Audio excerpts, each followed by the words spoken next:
.com and sign up for free breaking news alerts sent right to your email inbox today. They are two examples, living proof of the small miracles that doctors witness every day. Tonight, Lucy Bustamante introduces us to two bundles of joy who came in very small packages. The crib is ready to go, and at 4.5 months pregnant, Amanda Bounds is excited and scared. Not because of the baby that's in her belly right now, but the one who was. In my head at first I thought I'm going to have a baby that's not alive, basically. You know, I figured I'd come out of surgery and it would just be me and there wouldn't be her anymore.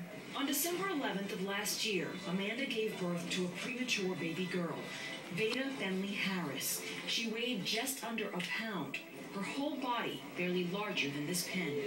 For me, it was watching her suffer and not being able to do anything. Veyda's father, Jerry Harris, stayed by her side until Mom was well enough to join them 2 days later. When I first saw her, she was, so skinny and long, and I was thinking she looks just like me. Even though she's this little creature, she looks just like me, They were in shock, especially since Amanda went to the hospital for what she thought was only a headache.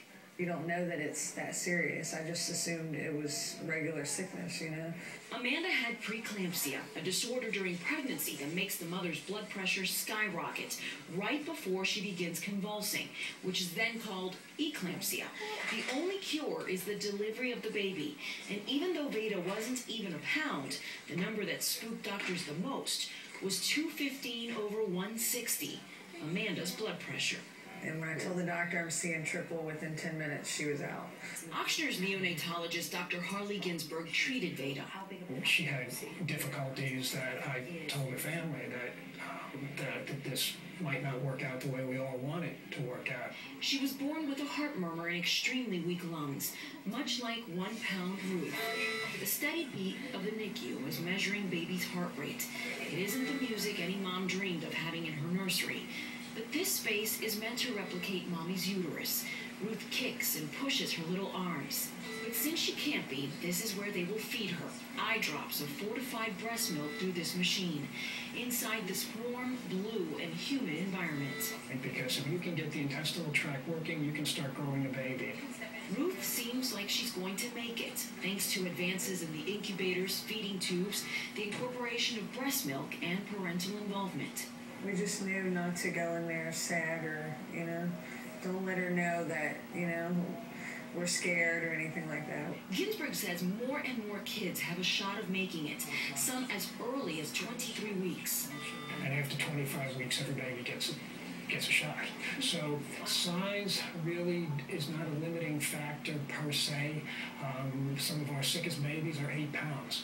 He says it's all about how mature they act when they're born, and Ruth is a fighter, just like Veyda was, and is now.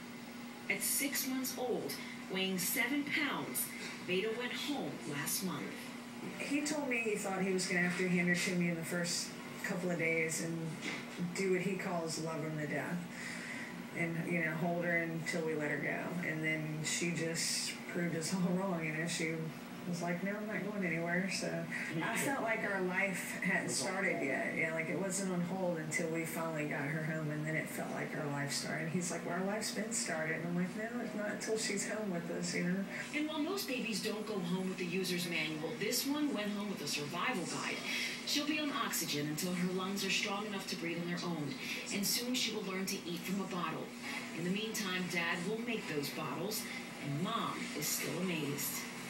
She can feed someone this way, and she doesn't really burp or she can't spit up yet. But Veyda can smile. Her strength and her growth is measured by